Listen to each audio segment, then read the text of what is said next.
like they're making Pesach. All the smiles on everybody's faces. Guess who created this holiday?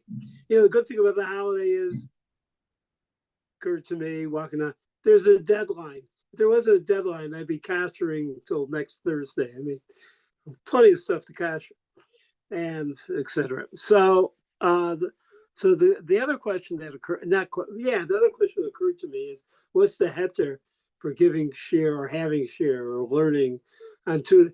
No one ever done it. I've never even heard of it. I've never seen it and all that. So what's that? There is a heter. The heter will come. The heter will come. What I'd like to do with important halacha, what I like to do this evening is talk about this. Talk about this Siman, and talk with you about it. Because basically, what's here? I find one kind of halachic theory question, and the rest I see as kind of psychological. I think we had one major halacha that we spent time on, one major siman that could be described as sociological. Does that hit anybody? What would be that the sociology seems to be kovea the halacha, as opposed to saying sociology always is kovea the halacha? I don't hold like that. But there is one halacha we did in which sociology seems to be of quite great import. So I'll start there and invite anyone who has an idea about that hits somebody. In other words, you look at the sociological reality and it hits the halacha. Aaron, speak to the group. Davar chashuv. Davar chashuv. Okay, so now I got two things. Davar chashuv. Why is davar chashuv? Let's just do it for a moment. The Shulchan Aruch rules, like the Rambam, that it's these 7 particular things, and then anything that's considered to be a chashuv where you are. Yeah, or anything you are, because who knows these 7 things anyway? But it becomes a paradigm as opposed to an exclusive list. But it could be an exclusive list. But if it's an exclusive list, then it's really very narrow. I wasn't thinking of that. That makes sense to me. Anything else? That's not to negate that. I think that just says it right now. What do you have, Raphael?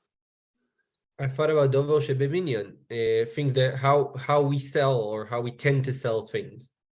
Gosh, maybe all halacha is just sociology. I didn't think of that either. And now you get only one chance, Aaron. So you did yours already. Anybody else? Okay, I had. Okay, Alan, speak to the group louder. Maus, discussing things. What did he say? Maus.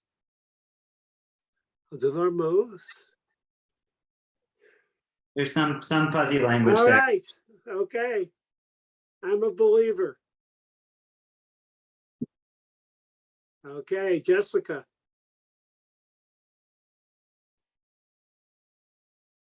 Can't hear you, Jessica. Are you speaking to? Make sure she can be heard.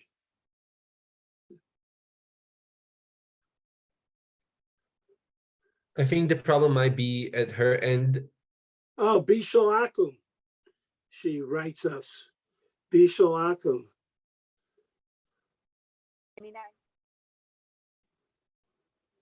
Great.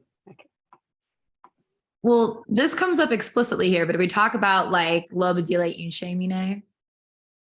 Say it again. The like lo b'dilei in shemine, things that people No, that's what I want to. Obviously, we're going to talk about that. Obviously, but like it's something that comes up not exclusively. But okay. But I like what Jessica said. But Jessica, are you saying that Bishul Akum is just like, in general, how Jews think about Goyim? No, I'm saying that, I mean, there's like two ways that the Rishonim see Bishulakum, right? There's like, lest you eat something to me, and there's like, lest you intermarry. But the piece about lest you intermarry feels very sociological in that it's an idea that if you share food with people, kind of the same as we've got in our Siman, then you're going to develop closer relations with them, and Okay. maybe more got it. anthropological than sociological, but yeah. Yeah, Yadi, why did you nod vigorously? And what Jessica said. Because it's a compelling argument. Well, That to it's- say so, it's a compelling argument because That it's that like that's very much a rule that's based around like how we want to how halacha, how the rabbis want to shape society, and interpersonal relations. okay. And Jessica, you agree with that? You guys are chavrutzos here? Okay, fine. Okay, I didn't think of We're not any of Hebrews here, but we're Yeah, but I say you share a lot. Okay, so I didn't think of any of this. I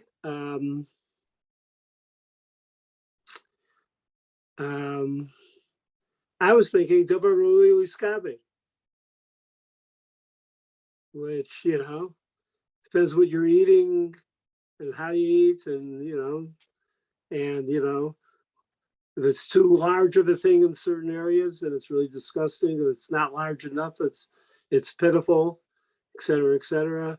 You want a Hasidic kiddush, or you want very straight Lefisha kiddush. Okay, so good. Thank you to all. Now I'm going to respond to Lexi. Wait, any argument with me on Dober Haroi Liskabed?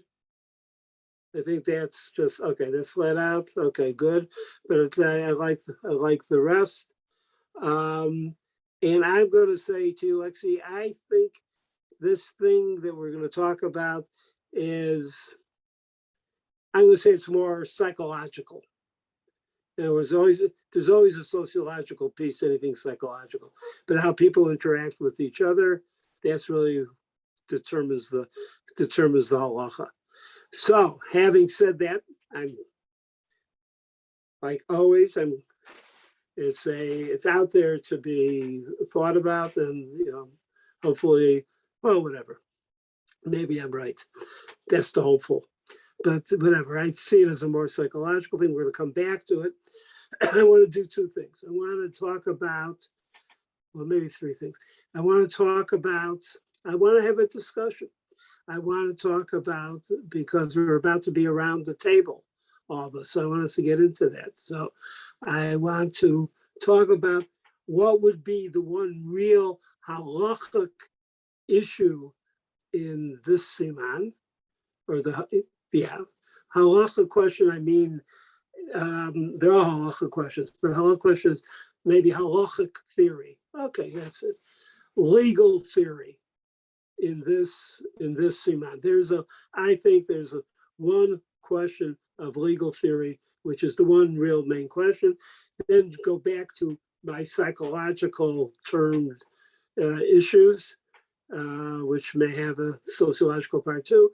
And to get back to that for a moment, and then also in the course of doing this, to find the heter of giving shir tonight.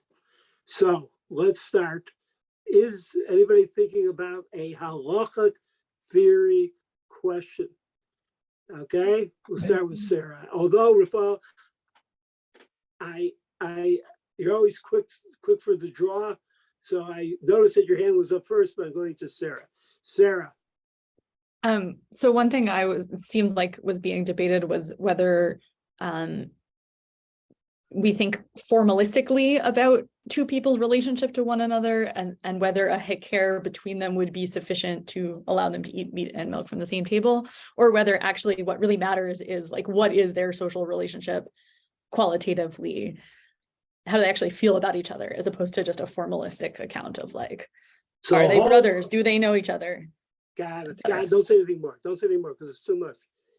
Because basically this is a short share anyway, because we're going to figure this all out pretty fast. But I want to go, even not using that issue, we'll come back to it, meaning you'll come back to it. You'll remind me that when we start talking about it, but something which has nothing to do with that terrible word relationship, nothing about relationships, but of course it's relationship, but psychology and all that. But what is the halachic form? I can't even the word because I don't know what it means, formalism. What is the legal issue there? And what do you, okay, we'll go with Alish first, and then Aaron, you see if you agree or disagree with Alish. Alish, speak to everyone. I would say like when do we do a gzeira on gzeira? Like which would be the right. You agree, Aaron? Yeah, Aaron has that. You agree with that, Rafael? Okay, fine, gzeira. So, not just when, but well, you say when by just talking it out. What is ein gozrin gzeira on gzeira? And there is a built-in. It comes up because there's something built in to how the halacha is formulated in the Gemara, in the Mishnah, in the Gemara, and then later on, the discussion continues with the Torah. There's something that makes that happen of ango, because there's or we could say it's a problem that occurs that allows us to think about angos and gezerah al gezerah. It's not like I think. Oh, I have to. No. I was about to say it's not like no one is cholik. There's someone who's cholik, but it's not like everyone's cholik on it. The whole question is like, what is it? But what's the built-in thing? What's that built-in occurrence that allows us to start talking about ein gozrin gezerah al gezerah? There's something in that, how it's formulated. I'm giving this to you. How it's formulated in the Mishnah already. There's something that does that for us, I think. Okay, Aaron, what do you got? Well, we have this language of ein tvisa, which already suggests that there's some sort of a step away from what a tvisa is. And that's who? What did you say? You said pizza? What did you say? It's the language of the Gemara about. Yeah. Well, are these people having a tfisa together or not? Oh, tfisa. No, I don't want to go. No, we'll leave that for the second part of our conversation. I'm allergic to dust and chametz. Yeah, Aaron. I'm not sure if this is what you're thinking of either, but the machloka between Beit Shammai and Beit Hillel about whether we allow off on the shulchan with gvina. I think so. The deeper part of that is what? We just said what I'm saying to you is explain it. The first Mishnah says that you can't have basar on the shulchan with gvina. And then the question is what happens with uf? And it seems that from the fact that Beit Shammai says that uf is allowed with gvina, and that the Gemara at no point says that the debate between Beit Shammai and Beit Hillel is about the status of the prohibition on chicken and cheese, that there is some concern about too many layers of gzeira. Okay, good. And we have to explain it better still. so. Anybody want to stay on Aaron's point and explain it better? I mean, it's not. I don't know if I can. I mean, right, that's the whole point. As Aaron said, like in the Gemara, not only does it not give an indication that's not, it explicitly rejects the idea that this is about any dispute vis-a-vis the status of chicken and dairy, right? Like it explicitly says, yeah, everyone agrees what the actual real Ikari problem would be here. And they disagree about like, if they both agree that like chicken and milk or cheese or whatever have the same status together and that's forbidden. And what they're disagreeing about is like, how worried are we vis-a-vis? And you could argue a language that is different than gozrin gzera al gzera. You could say even in this initial status of Xera, there's a dispute as to like how worried we are about mix-ups. But you could also easily see it as being like, yeah, they're just agreeing about like how far removed we have to be from our initial concern that to like still be setting up kind of fences. Today at the butcher shop, hour and a half ago, right? Two people are speaking and one says, oh yeah, well, how was the Kiddush last week? Yes, it was a good fleishik. We had chicken. You know, so, but the problem is once you have chicken, I'm just going like simpler to you, Aaron. Once we have chicken, well, you know, we treat it as meat. I don't have to say this to all of you, but I'm trying to bring you back to innocence. We treat it as meat. It acts like it's already a gezerah, right? Not for everybody, but almost for everybody. It's already a gezerah. But we treat it as that. So anytime we start talking that way, reverse a way that I would speak is I would say they've carefully built, the rabbis carefully built chicken into meat. They transformed it into meat. But then once we have it, then we have this question. Lexi, do you have a problem with what I'm saying? What? What's the No, problem? I would actually build on what you're saying in the sense of like, I think like, we don't talk about all dirabanan level things as xeras, right? That like, we don't refer to everything that is not doraita as a xera. And I think part of the distinction, right, is like a xera is in and of itself something that we think is not actually inherently problematic, but we're saying you shouldn't do this lest you come to do the problematic thing. Whereas there are some things that when we say durabanan, it's forbidden, we don't mean, oh, you shouldn't do this, even though it's totally fine, lest you come to do a forbidden thing. We mean, actually, we think this in and of itself is bad. It's just not quite as bad as a doraita, right? And so I think the way we treat chicken and cheese, chicken and milk, whatever, is the latter, right? That like, we don't talk about chicken and cheese as like, oh, you're not allowed to have chicken and cheese lest you eat real, like some cow and cheese, right? We say it's inherently bad. We think there's something problematic with chicken and cheese in and of itself. It's just technically on like a lower level, but we think that is bad in and of itself. Therefore, when we have like this xera, lest you eat chicken and cheese together, it's not like a xera lest you eat chicken and cheese, lest you then eat basar cheese. It's like, no, it's a xera lest you do this problematic thing that we think is an issue in and of itself. Right. Another thing I would say with that is no one raises their children to tell them, well, chicken is not really fleishik. That discovery comes later at some point, or parents conveniently forget to ever tell them that, and they learn it in Yoreh Deah. I mean, they kind of knew, but they learned in Yoreh Deah. Okay, I think we said good things. What are we missing here? This is what we're missing. What line or two in the Gemara would be important for this that you would pick? You looked at chulin, you have a chulin. What would you pick? I'll tell you in a moment what I'll pick, but what would you pick? That's a request for someone to pick something. Okay, Aaron, what would you pick? And tell people what daf it's on. Do this in a good way. Where on the daf is it? I would pick at the bottom of Kuf Daled Aleph, Oh, where it Kuf Daled Aleph. says, Yeah. I guess that's not what you picked. But I would pick Umanat Tamra de lo Gazrina and Gzera Lagzera, which indicates that the whole conversation is going to be about both the question of do we do Xera on Xera, and why do we think this might be Xera on Xera, and how are we going to prove that it's not Xera on Xera?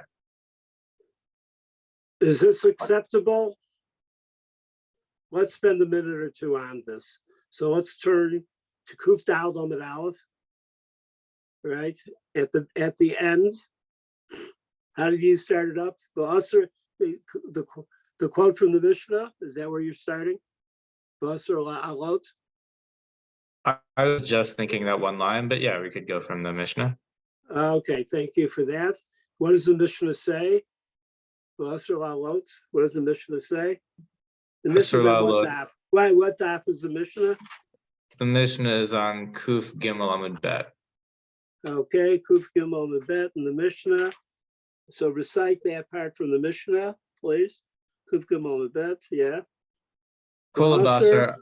basar asur levashel b'chalav chutz mibasar dagim v'chagavim v'asur laha'alot im hagvina al hashulchan chutz mibasar dagim v'chagavim. Hanoder min Right. basar mutar b'basar dagim v'chagavim. So that line, Basar Alot Im Gavina Al Shulchan. Okay, fine. And when you read Kol HaBasar, what's Kol HaBasar mean?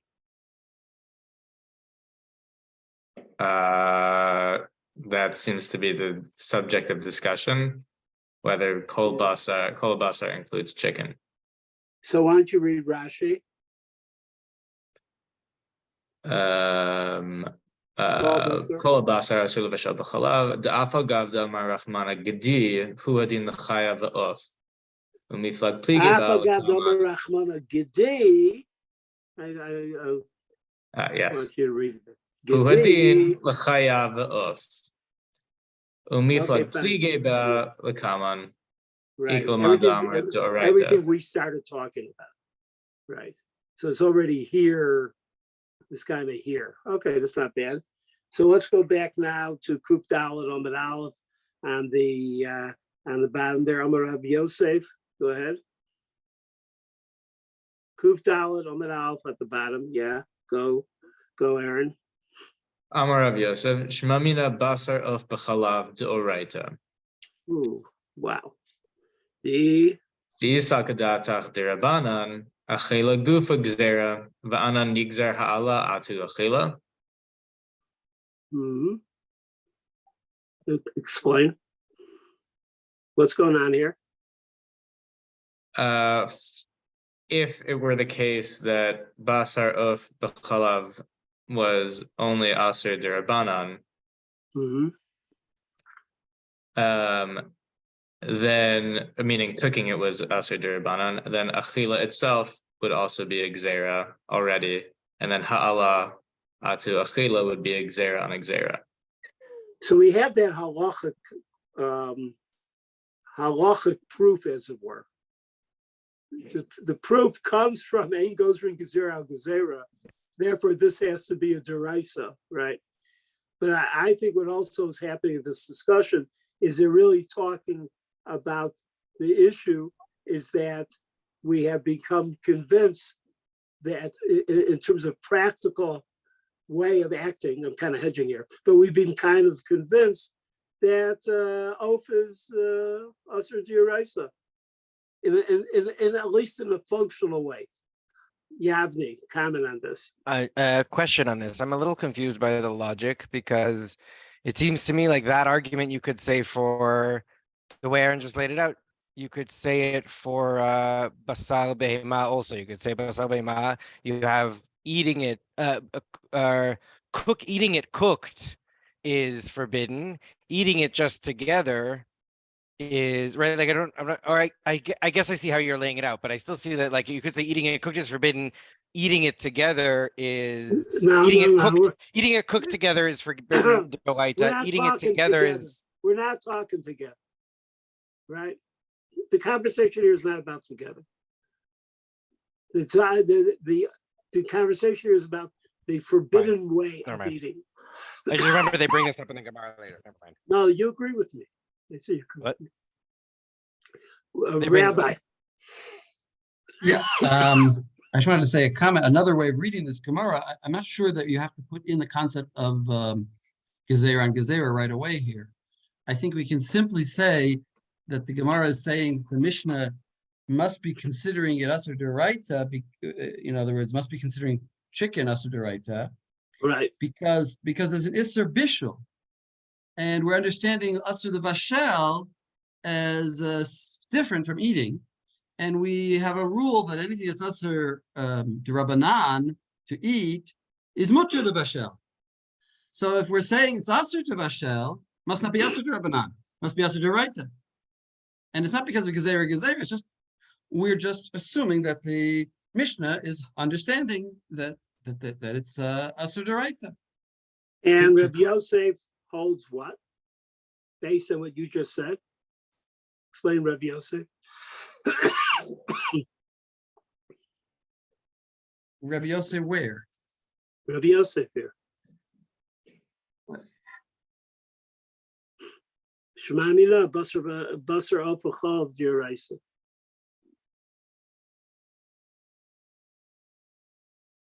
And Kuf Daled on the Alf on the bottom. Oh, Amar Rabbi Yosef Shema Mina, Basar Opa Chalav Deraita. Right.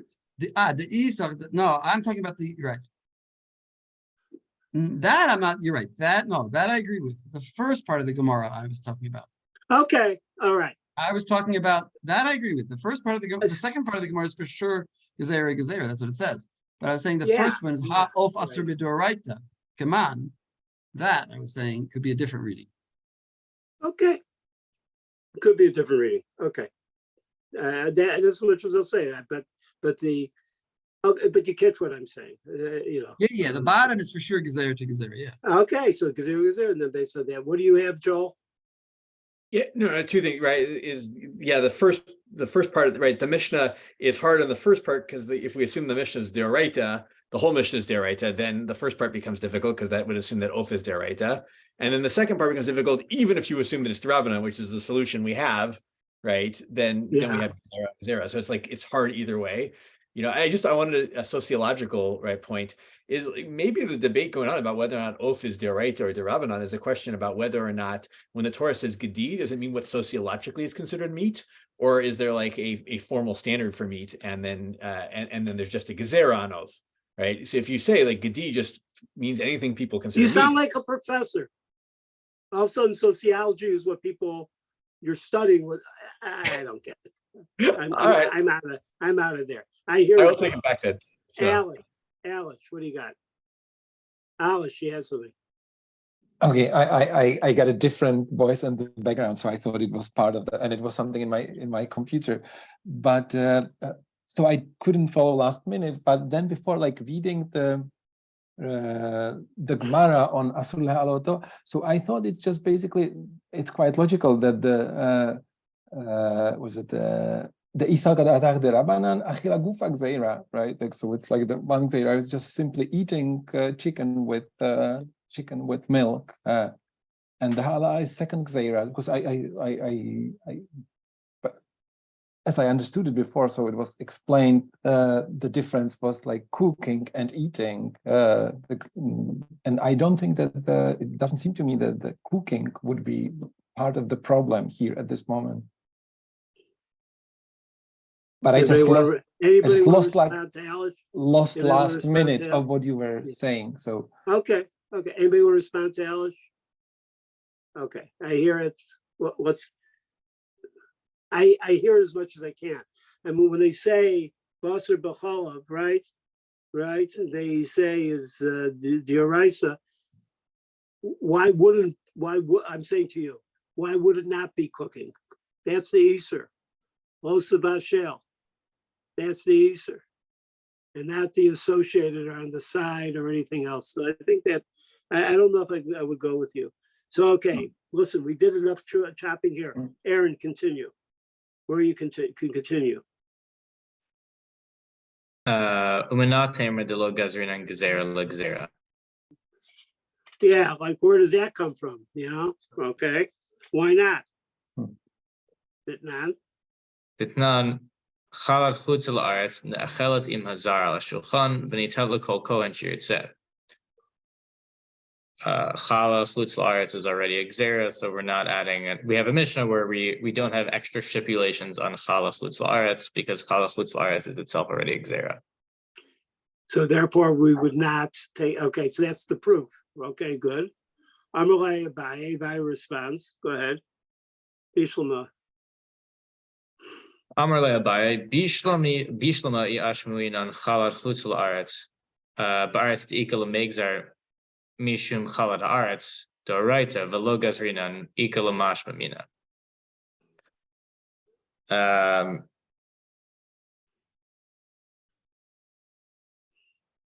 I forget exactly. Challah is not Chal is not an Isur in Chutz La'aretz, right? Right. I think it's about It's not Jewish. this would be an issue if we're talking about bringing challah that's chutz la'aretz into Eretz Yisrael. Mhm.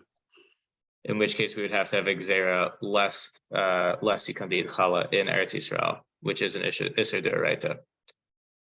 But this is actually not a context of concern about gzera on gzera. There's just no issue here. Okay, go on. Keep on reading. About Elachul mishum delekol migzarhu. Aval hacha isharet leila asuke of vegvina ate lasuke basar vegvina umechal basar b'chalav d'oraita. okay. Now,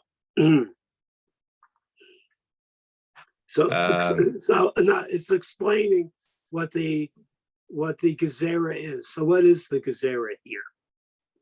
Not Balchala. What's the gezerah here? Right, you can't put chicken and cheese on the same table, because if you do, then you'll put basar and cheese on the same table and eat basar and cheese, which is an Isser D'Oraita. Right. We're not saying.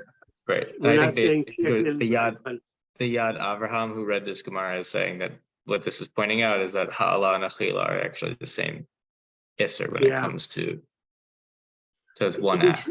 Yeah, but give a full line. Oh, one act. So give a full line on that. Meaning that it's not a gzera on a gzera. There's one Isser D'Oraita, which is Basar B'chalav, Achila, and Ha'ala. And so Ha'ala Uf is itself just one gzera on the Isser D'Oraita of Ha'ala, Basar B'chalav, Basar and Chalav. Can you defend that? Defend it, that he's right. I would give his defense, which is that if you were to say that Achila is an Isser D'Oraita, but Ha'ala is totally fine, you have made Achila, the Isser on Achila, fairly meaningless, because as soon as you're allowed to do Ha'ala, somebody's going to do Achila. So it has to be included in the Isser Achila. I don't know if that's a compelling defense, but that's his defense. All right, that's his argument. What do you have, Yavne? I would say that's nice. That feels like a very different approach than what the Gemara is doing to settle its own kushya, which is like going away from this like idea that we have a mathematical principle of like one gzera and then another gzera is too much, and instead saying that like it depends on the situation, and it's sort of like, is it reasonable to think that based on however many steps of gezerah, we might actually accidentally end up doing a deoraita avera, and then and so it's much more subjective and flexible. It's like stepping away from the math. That's what the argument seemed like to me in the Gemara. Well, I like what you said about. I think that's part of the whole issue here. Is what is gezerah al gezerah? Is it this very arithmetic, is what you said? How many gezerah can you count here? So that's one way of looking at it. Actually, the Rashi, what Rashi's on here? There's so in the Mishpatzot Zahav, it quotes he gave us the Rashi and the Rambam on this. Right. So don't do the Rambam, do the Rashi. Which Rashi? I have it in the Shulchan Aruch. He says, Gazrinan Hala Atu Hala Be'achila Be'behema Tehava Chad Gzera Tehalato Hainu Achila Shavade Yachal. Yes, the thing is actually there's two different readings of Rashi. I didn't really write Rashi. There's one Rashi that's very arithmetic, and there's another Rashi which is where are you going to? Where's this bringing you? That's the only way I can say it. I've been walking around today trying to think of a better way of saying it. But the Rashi itself,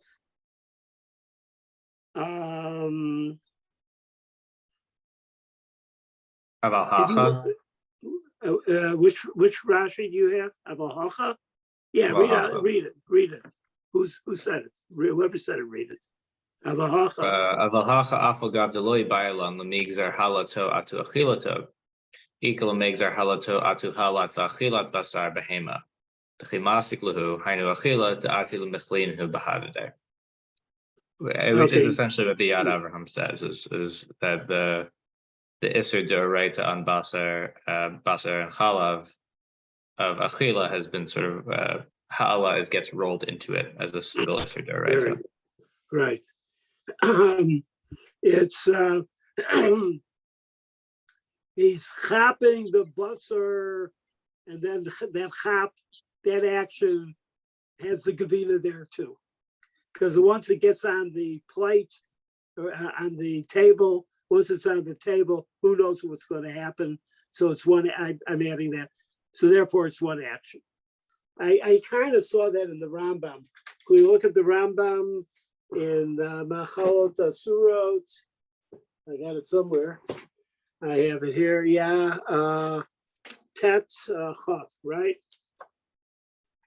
Machalot Asurot Perik Tet Chaf.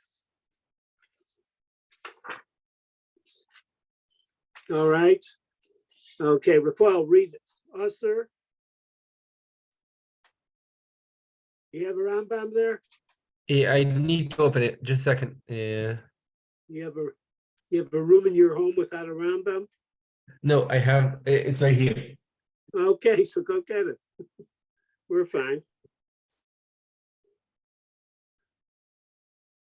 I'll also note something like vis-a-vis kind of pushing back against the more mathematical or formalistic notion of Xera. Yeah. Right? Like we see nuances in various aspects of like when we even apply Xeras in the first place, like one level of Xera, that it's not just like something is technically one level distant from an Isser, and so we say Xera. The very thing is fundamentally so sociological and based off of how we think people behave and what we think actually likely to get confused by, right? So like there's the idea of like like something that's like lo shlicha lo gazru be'rabanan, right? Something that's uncommon, the Rabbanan don't apply Xera. We're like, well, that scenario is so unlikely to happen, and that scenario itself is not even the problematic thing. So we're not going to apply Xera to this unproblematic rare scenario, lest people come to do the actually problematic thing, right? So it's kind of built into the very definition of how Xera works, that it's based off of like, really, how worried are we that this is like something that people already instinctively relate to in a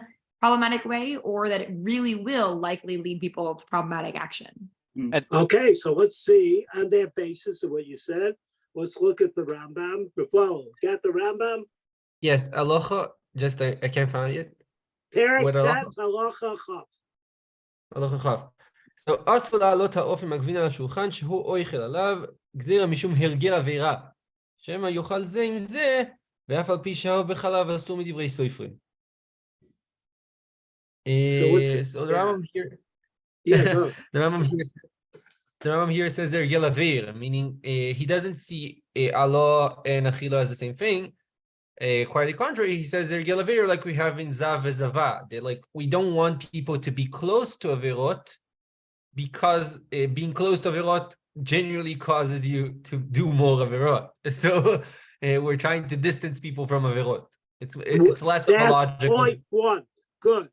Point one. We have more points here in the Rambam. What's point two in the Rambam? First of all, it's very nice that he tells us the problem. And Hergel Avera is like a large inclusive idea. In other words, it's not a mathematical deal. What exactly is the Gezerah? Here's Hergel Avera. Hergel Avera can have all sorts of different parts to it, including the lifting, the placing, the finger dipping, could have all those kind of things in it. Therefore, this Rambam, you can see what you want to see in the Lechem Mishnah. I will skip the Lechem Mishnah today, but it's very good and very important. Gezer Mishum Hergel Avera, Sheva Yochal Zeh Zeh. Now he goes the Afal P. What's this Afal P stuff? Repeat that again, Rafael. Afal P. Read it again.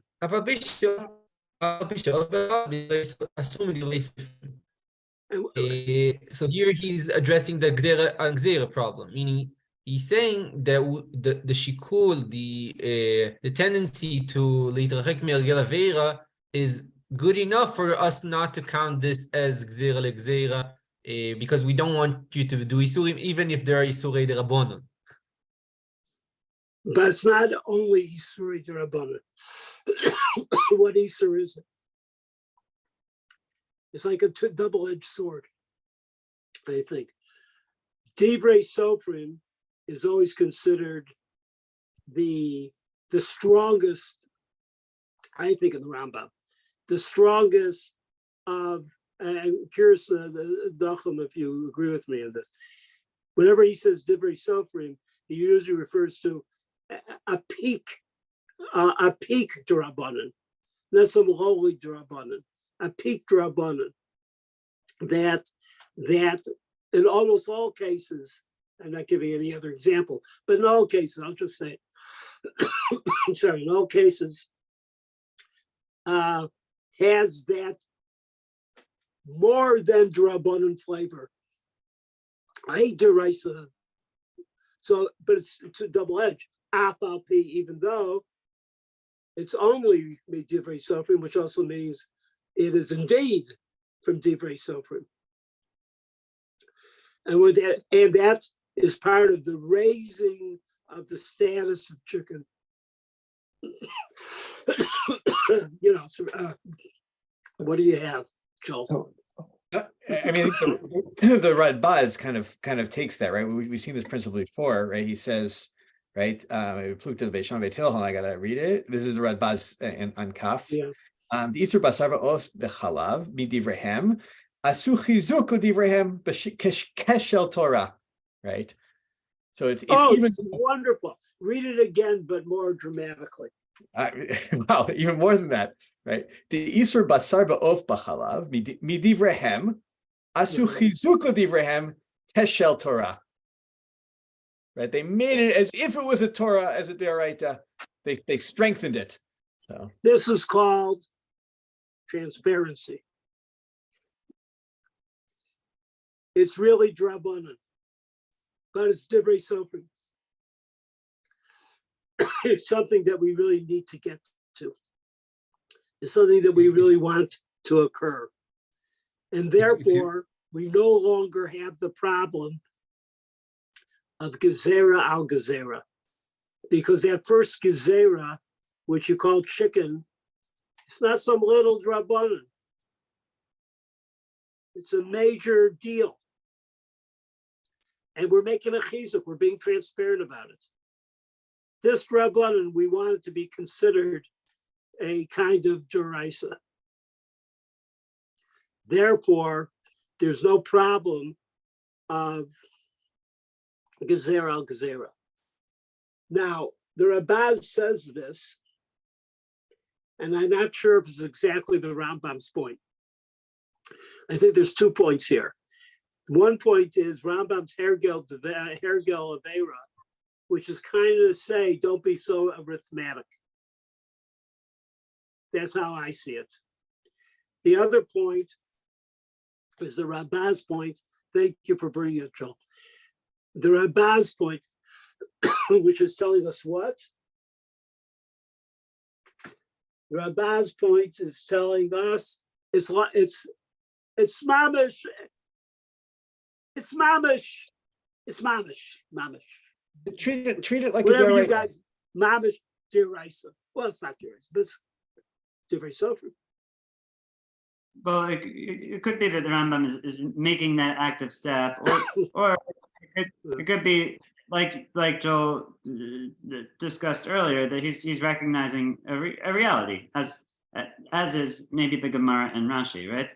Ultimately, they could all be saying essentially the same thing, which is that people are treating Basar as very serious, call it Deoraita, if you will, and okay, one way of saying that is eating it and putting it on the table are basically the same thing. Another way of saying it is it's really common and people do it a lot, but it could just be expressing this sort of gut sense. Oh equals meat. So what do we learn from this in terms of when we're learning and we come to a situation in which we have the question of Gozer and Gezerah al Gezerah, what kind of things should we be asking ourselves? And I'm not talking about a simple apologetic for it, but what are the kind of things we should be asking ourselves?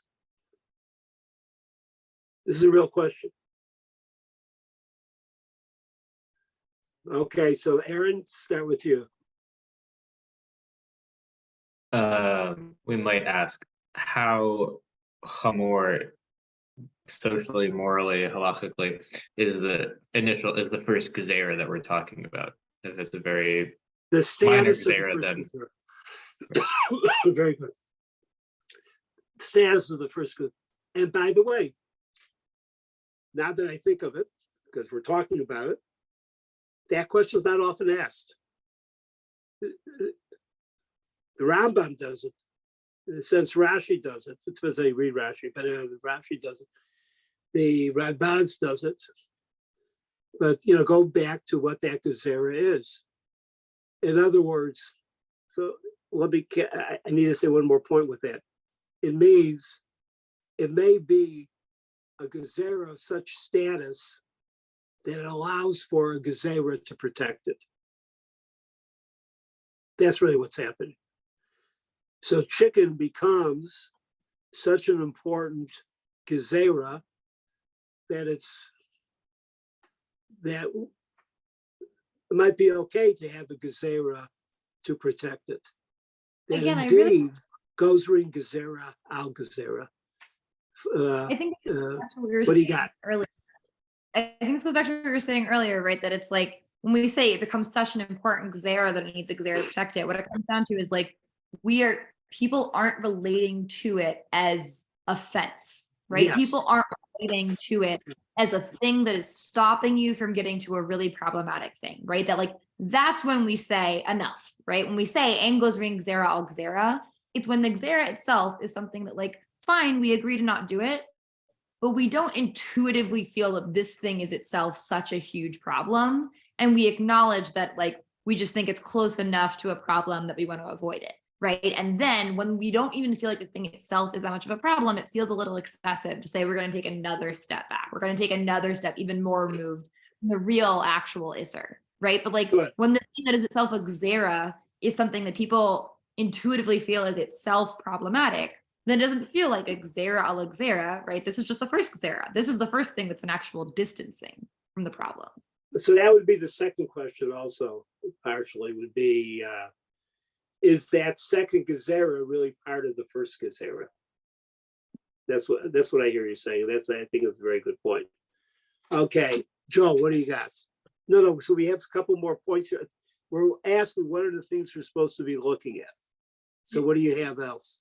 Yeah, so this is, and it plays off that a little bit, but the question, sometimes when we view it from one way, it looks like a gezerah on a gezerah, and Rashi's kind of doing this, like, but if you look at it from another direction, it's actually just a single gezerah, right? So it's like, make sure you look at it from the multiple directions you can. We see the stuff like this also shows up as fake sveka. Is it really a fake sveka, or is it really just one safek? And we're creating a second safek out of the first, so. Right, okay, good, very good. So we got 2 points here, or 3 points. Or 3, okay, we have 3 points. We have anything else, or we did Yavni? What else? Yavni. Can't hear. How easy is it to imagine actually slipping from one gezerah into the other? I think that's the point that the Gemara is trying to bring our attention to. And it's like, okay, we've established this gezerah, but think practically, like, is this like something that we actually have to worry about? Like, you're eating it at the table, are you actually going to start cooking it together? Or you're eating chicken, once you get in the practice of eating chicken, you're actually going to eat meat with it? If yes, then. As opposed to the chalat chutz laaretz, which is like, we made gezerah on chalat chutz laaretz, but like if you're sitting in outside of Israel, like you don't have to worry. Like then it's not like, oh, if you put it at the table, you might come to eat chalat haaretz with it. That was the. Okay, so wait. So now sum that up as a principle about principles. Sum up what you just said. thinking about the like how when you're dealing with gzerot, thinking how likely you are to actually make the mistake that the gzera is trying to prevent you from. Good. All right. Anybody else? Alice, you have something? It's kind of similar to what Yannis, I would say, but it's also a matter of like concern. If is it one concern, or are these like two concerns, or put it differently, like if the first concern is like pregnant with another like new concern, how do we relate to it? Are these like two concerns, or is it like we want to be more machmir about one particular thing, or is it that there's another concern hidden in the first thing? Wow. That's, well, I mean, basically here, most of the effort is to connect the two and make sure that the two don't fly away from each other, or it was always here, in other words, that the Gezerah al Gezerah, the new Gezerah is really already part of there seems to be a drive in that direction. So then the question is really, how far are we going? What are we doing? I think that's very important. Okay, I'll give you my last piece. This is good. We're the generation, we've been an epoch for a long period of time that at least officially, we don't do takanot or don't do gezerot. It's a good question whether or not we do or we don't. But if at least we have, and even if we don't call it a gezerah, we call it a hanhaga, a way of acting, a way of living, especially those that have a lot to do with kavod adam, those kind of things are trying to raise that concept, put more flesh on that concept, then should be a good idea of how do we enlarge in that concept,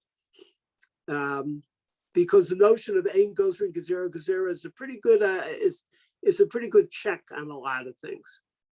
It's just a check on not being crazy from, check on just being what. But then when you have certain hanhagot or ways you want to develop, how do we increase its strength once we have it? And so therefore the concept of, well, maybe it's not an added gezerah, it's just part, or hanhaga is part of what we're already doing, and it needs to be developed. So I don't think this conversation is finished on all these matters. I think that's, I didn't say enough about how ein gozrin gezerah is also a good thing. I just said it right now because it stops you from going overboard, but nonetheless, sometimes you need to go overboard. Let's take a 5-6 minute break, and then let's come back into the second section of our conversation. Thank you.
I took a lozenge. I hope I'm now gonna cough less. I apologize. Rav Nachum, do you have any allergies this time of year? I have allergies that are of unknown origin. And sometimes it's maybe it's stress related. I don't even know what they are related to. Sometimes it's aggravated by pollen, but not usually. Uh-huh. Actually, as long as I'm talking, that the Gemara that we learned before about the chala chutz la'aretz. Yeah. The Gemara does say that if it would be chala chutz la'aretz that was brought to Eretz Israel, then it would be the same case. So I don't think it's that chala that chala is any less important than or lo badili inish mine is more than basar b'chalav. I don't think that it's that basar b'chalav is any more important. It's just that they can't envision you coming to any Isser because you're in Chutz La'aretz after all. What are you going to actually do in Chutz La'aretz? You're never going to get to an Isser of Chala.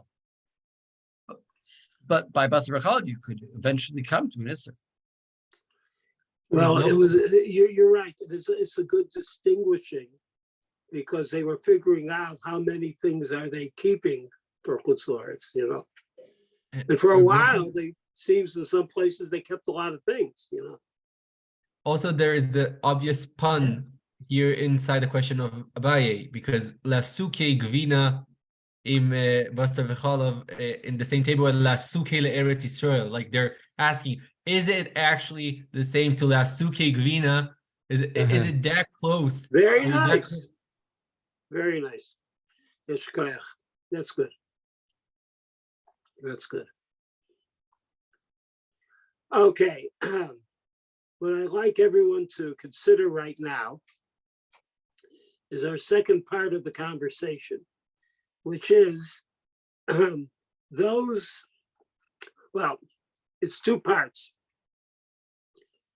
What are, now, let's do it right.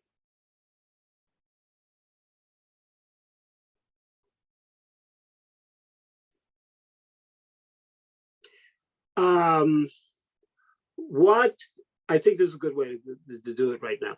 What actions could prevent the problem of the ha'ala of chicken, we'll say chicken right now, on a table,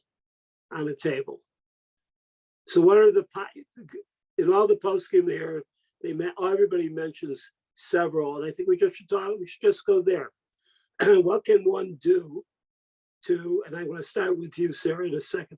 What can one do to prevent the eating of basar b'chalav? It might be chicken b'chalav. Anybody wants to comment and bring it back to basar, that's fine by me.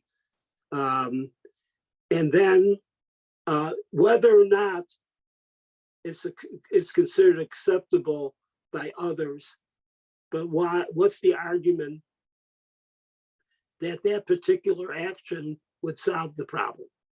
You catch what I'm saying, Sarah? So what's your example? Some kind of physical barrier between two people, one eating cheese and one eating meat, say chicken. And the idea is that the physical barrier is gonna prevent you from reaching a crowd. Okay. And is that acceptable, you think, halachically?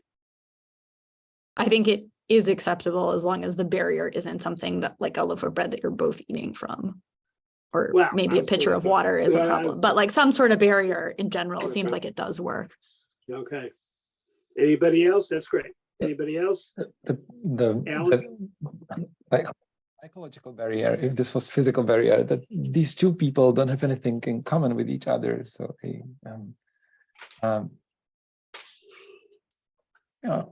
they can be enemies. They don't need to be enemies, but if they don't know each other, they are not used to share food with each other.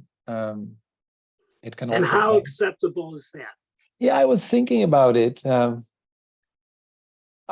mean, I can imagine that when that's how it is. Like if I eat with a friend, so well, you're used to share things. So Okay, good. By the way, as you're doing this, for the new ones who are adding, if you can show me a location, or back to you, Sarah and Alex, when you look at it, find where it is so you can give a quote. It gets a little bit better that way. So Alan, what do you have, and where is it from? Where are you quoting from? Just trying to track it down. I was thinking of the menorah and the possibility that I think the Isra Beheter mentions it. you might actually have to It's raise in, it. Right. it's in quote the from it's in the Isra. Darchei Moshe. Dorche Moshe cites the Isra Beheter saying it. And what else? What about the menorah? No, I got it. It's in the Taz as well. Well, because it's What about about the menorah? it's about whether you usually have it there, right? That like they mentioned if you never have a menorah there, you don't need to raise the menorah even being there is a heker. Right. But if you usually have a menorah, This is the Dalet and the Taz for So read what the Taz says. Read it. the culture Wait. Dalit in the Taz. Tell us where that is. is on page Kuf Tzadi Bet. In your edition, is I it did. Aleph or Bet? I mean, in other words, is it on Seif Aleph or Seif Bet? Seif Bet towards the end. Okay. Zion and the Shach is a little bit after that. Mhm. Okay, so read. Okay, וכל שכן אם נתנו שם מנורה וכולי, היינו גם כן במקום שבלאו הכי לא הייתה המנורה עומדת שם. Okay, so it's in a situation where if the menorah were not being used to the heker, it wouldn't be sitting there. Because if you normally have a menorah on the table in any case, it's not going to be an effective reminder. Every table you're going to need some sort of lamp to be sitting on it.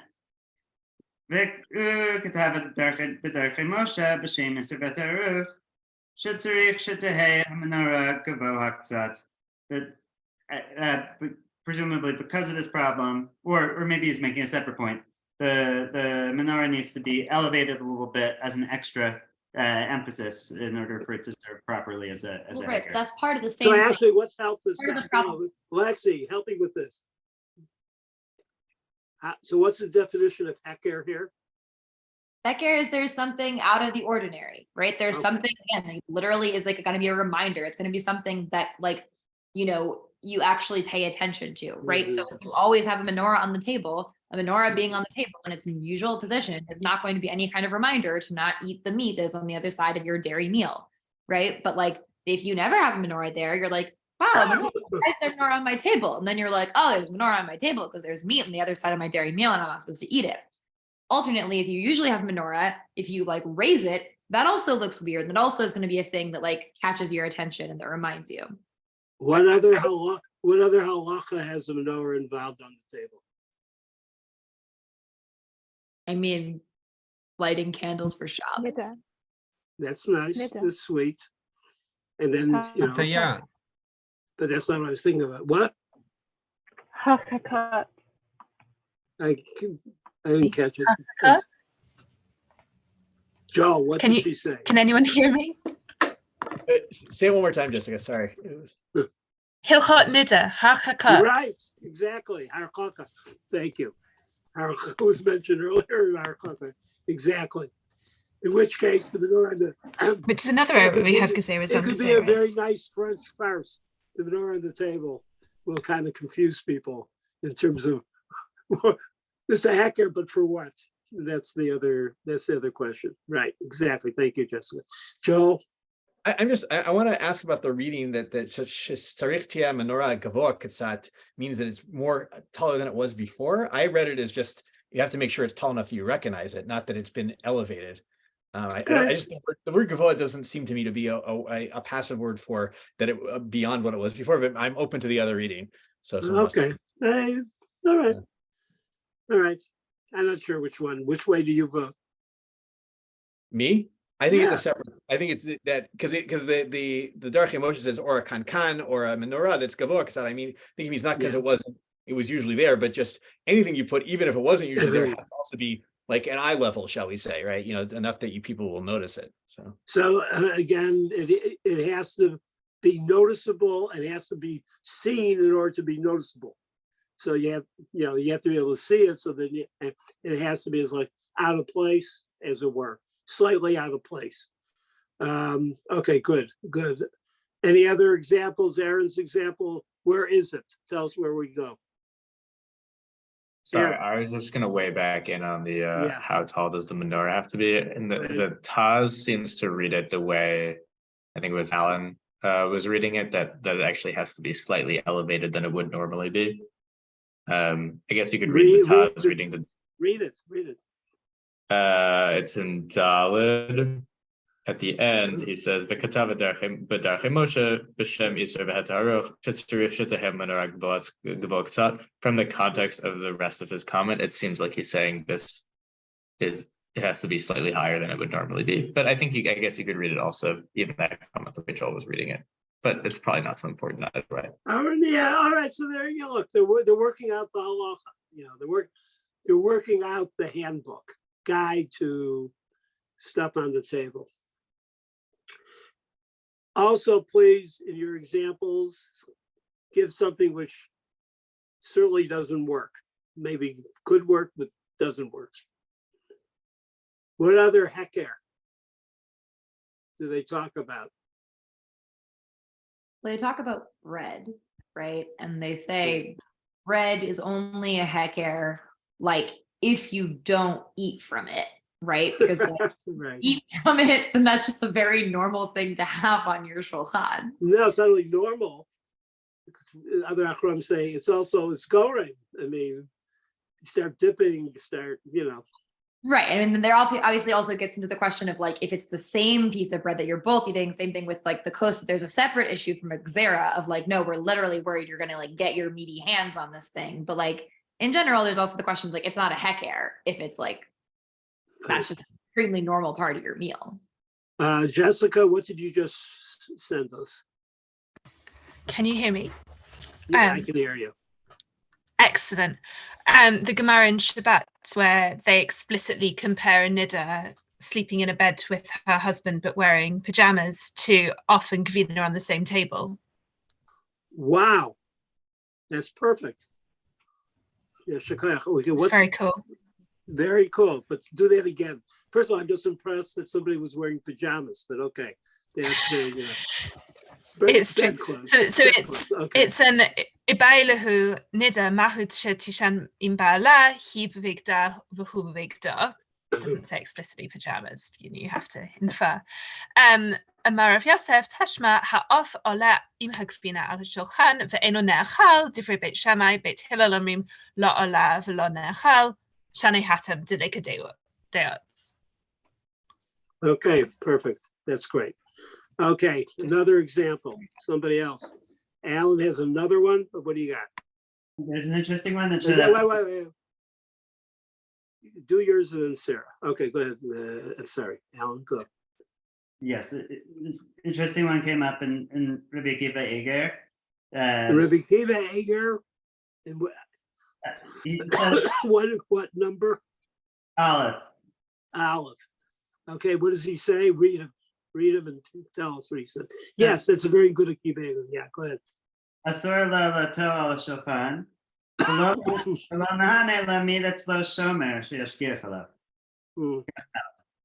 So you might think that having a mashkiach circulating around your table would be enough to deter someone from mixing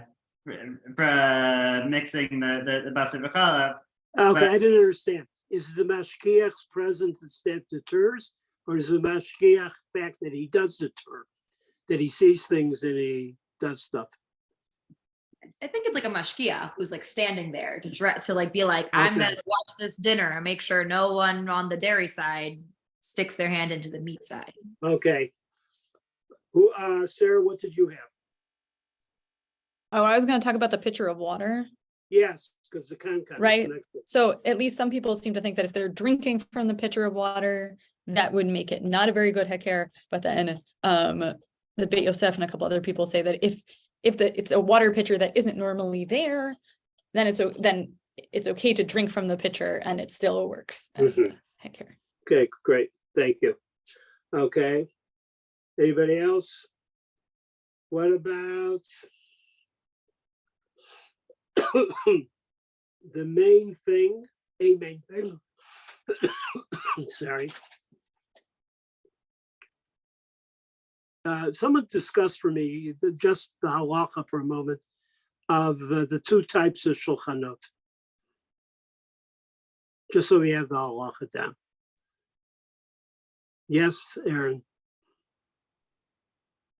You cannot have basar, including basar of and gvina, on the same table that you're going to be eating from, but you can have them on the same table on which you're being masader the food. And what's the So reason? apparently for the that? minhag. Yeah. That I we guess- lost you. Yeah, go ahead. I guess in that there's not a chashash that you're going to be eating these two things together. They're not actually fully prepared foods when they're on the preparation table. But there is a minhag, I believe the Ad Avraham brings this as well, that we still actually are masader on two different tables.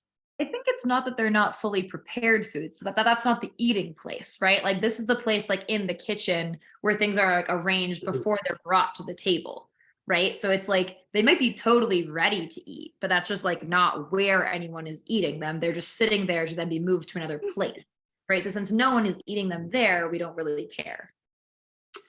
There's an argument that the sole distinction is was bisman hazeh, bisman in those days, and not in our days, because we have different tables. Tables then, the eating tables, everyone had the TV dinner table, a very small table. Therefore, eating on those tables was to bring someone into eating off of somebody else's. Could be that today we have very large tables and then still a need for a heker, but the need for the heker might not be as dramatic or need to be so dramatic. Well, there's this point in the Pitrei Tshuva, Right, go ahead. in Dalet, he says, Yeah. Second line down. Or- מספר ימין, באמצע תשובה, דמשמע שם, דאים גם אחרים אוכלים על שולחן זה, מותר אף בלא הכר. זה עדיף דאים עשו שום הכר. Right, okay, once we got into this big communal table setting, the idea of a hacker somehow ceases to apply. Okay, so that's a good, I think what do that you if think? people were What sitting do you- together, there would be more of a mixing issue. Right, I mean, it's, yeah, it could be argued, right? Who's gonna tell me about the toe face? Can we have that there somewhere, toe face? You mean like the bitfisa achat? Yeah, that's what I meant. It's So tell me, what is Beit Tfisa? What is that term? it's in the yeah, Peter, no, it's in or I have knees. Yeah. I didn't catch. So Yabi, what is it? I think it's I think it's sort of ambiguous, and it's and there are different opinions on what it means. Mhm. From I think Okay, the give me Tosfot some brings opinions. Yeah, like that it's an issue of ownership. So it's like if two parties like are jointly owning the things, then it's more of an issue to eat together when it's basal v'chalav. And I think another issue is concept of another possibility is it's some concept of like maybe a place setting or something like one grouping sort of, and that's where the idea like it's more spatial, and that's where the idea that like you need a heker comes up. This is from the Tosfot, if I understood it correctly. Right. No, you understood it correctly. Okay, what does that teach us? Just say, what does it teach us? That concept? I mean, I think it teaches us that there's this idea of like there's a danger. We don't want to be having like milk and meat together in some sense, like in one grouping, and what that means exactly is unclear. And one interpretation of that meaning is what got us to all of these different ideas of like putting a barrier, like what could be a possible barrier as to break it up, to make it not b'tfisa achat. What's another solution besides physical? Besides the mashgiach, besides the menorah? The other idea that we saw was that people not knowing each other. If the people don't know each other, then there's not this danger.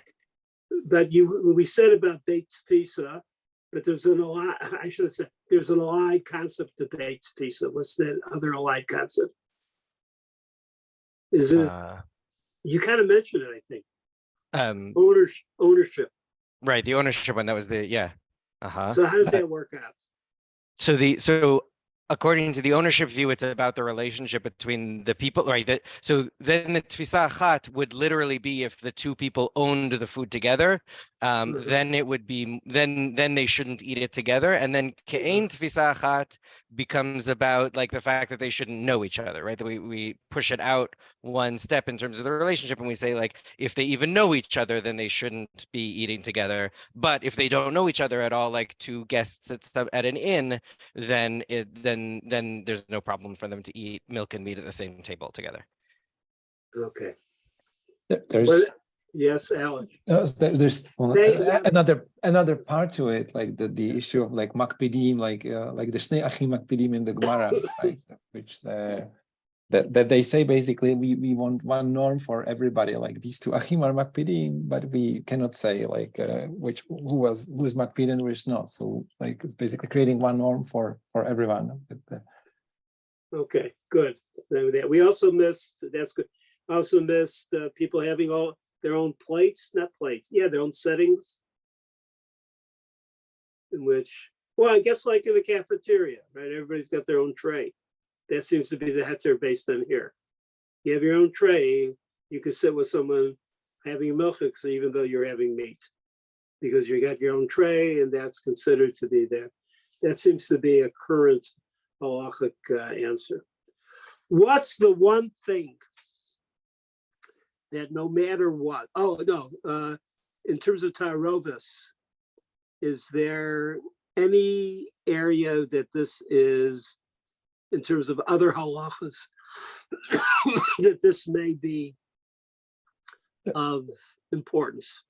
Maybe not even tarovis. Maybe I gave you the wrong one. Is there any other halachic area, and I'll even say it better, in which it's absolutely usher no matter what? Yes, Aaron? I changed the question while you got your hands up. So my question right now, I'm going to ask my question.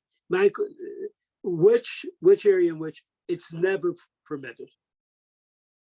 To eat together? Yes. In other words, you can't find the heter. You can't, the mashkiach or the, the happening is found in the shach. If you know the shach, you can't say it. So I prefer a guess. Sarah, what do you got? Oh, I saw it in the shach. You saw the shach. So you tell us. Bread or chametz. Chametz. That's the heter for giving the share. That no matter what, even a pirur of bread. But what would you have chametz? I don't really fully understand the shach. I love the shach. Shach says, so therefore, even a pirur, even a crumb, even half a crumb is no good, because then, you can be aser everything. So, but when do you have that? Chametz before Pesach is still batel b'shisha. During Pesach, you're not supposed to say, I don't get the case. Joel, you got the case? Yeah, it's Doesn't the the Shach say a non-Jew. non-Jew? Yeah, Yeah. Yeah, it's a non-Jew, and so then non-Jewish guest in your home. Right? Wow. yeah, they have to be in your house. I never Otherwise, it's thought just of that. It there. is in your house. He talks about a case in your house, right? It's in your Right. house. So they're allowed to have whatever. You should tell this to the hospitals in Israel. Wow. Danzig, yes, yes, I never thought we'd come up with an argument for the government, but okay, yes, yeah. So therefore, it's, you know, but that is an extreme.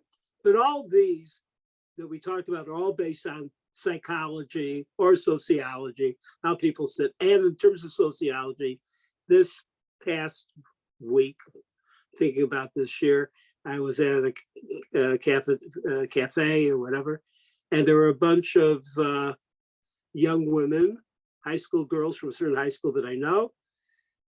And I asked them, like, who gets to take a French fry from the other plate? There's a whole thing there. French fries, bonding issues. Somebody help pay for the meal. Well, then if you pay for the meal, you're allowed as many French fries from the other.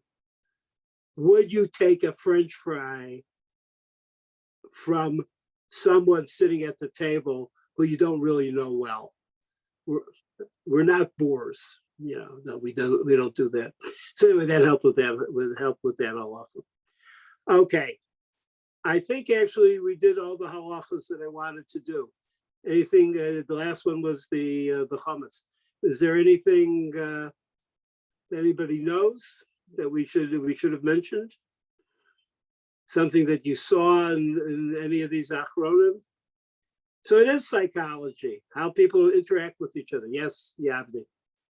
The fact that none of this applies to still like issues of like even a nevela, like me with Because, oh, perfect. Isulveter. Because.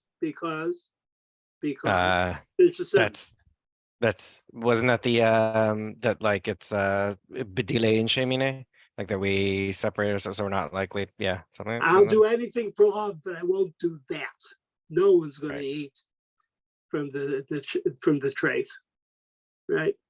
That's the thing we're not going to do. No, that's very important. So that's why we're the religious consciousness. In terms of making a program or a set of halachas for a community, for institution, I like actually the separate trays very well. I think that's very good because you still want people to eat with each other. I mean, that's the other goal that we didn't mention. We want to have people be able to sit next to each other and do that. And there's, so here a positive separation goes back to separation, a positive heker. But heker is so much based on being so entrenched in the halacha that you will, you know, that you will just, something will spring into your mind because of the heker. But harchaka seems to be a positive harchaka. Seems to be, I think, for myself in terms of halacha, that that seems to be important. So, Rafael, what do you got? First, Rafael, then Alan. Something that the Siman got me thinking about was about minhagim in Pesach, especially with the Baherei Tev that says that we have this whole set of isurim and archokas we have also with mudarei hana'ah, and at least some of the poskim treat especially kashrut minhagim to be some kind of nidr of sort. And I like it got me thinking because like especially here in Israel in the past generation, the inyan of making possible people to eat together from different edot and from different like churus in Pesach created the fact that people do eat in the same table and not only without any heker. And it got me thinking because like there is a level of, I don't know, we call it gzeirat kitniot. It's a gzeira. So Yeah. anger is in gzeira, maybe, but like Yeah. in another hand, like Yeah. there's some level of like leniency here that is still not. I didn't grasp it till the end how people are so lenient with this, but okay. Well, that's a wonderful point. I grew up, but also I've never eaten on Pesach in someone else's home. I don't think ever. What about when I was a Ben Torah and I was in Bnei Brak with my family from Slobodka and Kol Chazon Ish. All I can say is the food was unedible, so I don't think I was over anything. It was just inedible. So no, but in other words, and that, but that's a particular worry, Pesach. Pesach is a crazy worry. So so actually I think probably Aim Lomdin from that. But the notion of having different people able to, I'm with you. That's like just a crucial issue. Okay, Alan, you're going to end with something? Yes, just on the other side of the Chumrah spectrum, there's this crazy, I shouldn't say crazy, there was an interesting opinion in the Pri Megadim on the last line that read it for us, please. B'shut Peit Yaakov, Demisha Achal Basar, Shetzarich L'shahot Sheish Shaot, Lo Yashav Etzel Misha Ochal Gvina, Shema Yoshitla. And then he, wow, I didn't see that. Lower eating Nisarin Bazar. But this, going back to the Gezerah and Gezerah discussion, right? It's hard, it feels hard to justify that in terms of connecting one Gezerah to another. But I think on a gut level, people felt that they meat, dairy together bad. We need to do everything. I mean, you say like people say like I'm fleshig, right? Like you're a certain number, you're like I'm still fleshig, right? And so like there's something, even though there's, and we'll get into next week already, so not next week, however many weeks from now, so many complexities with the waiting. You're like I'm fleshig. Eating dairy now would be fundamentally a bad thing. So if I sit by somebody eating dairy, I might eat some dairy. Right. Okay. Though all those people coming to my home don't keep on Pesach, don't keep the minhag of not eating in somebody else's home. You're allowed to eat your Rebbe. So I just realized what I said. Joel, what do you have?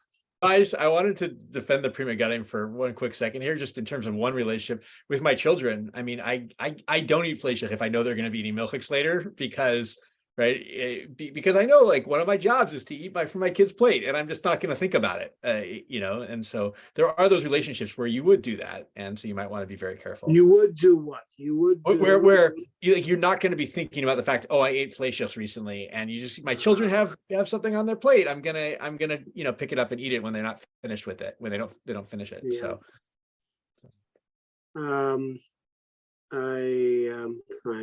I think so we want a hecker that works, and we want a hecker that's not destructive. There's no reason for a hecker to be destructive. Actually, in one way of reading the Siman and all the discussions is people are trying to find ways that can work, and as opposed to making it impossible. So I, on behalf of Nachum and myself, I wish you all really Chag Kosher v'Sameach, and look forward to the time that all of us could be together, and why not? And only for good things. And Beseder, what can I say? Beseder. It'll work out well. Thank you all for your participation. Nachum, you have anything else you want to add? Oh, just everyone should have a happy holiday, happy Passover.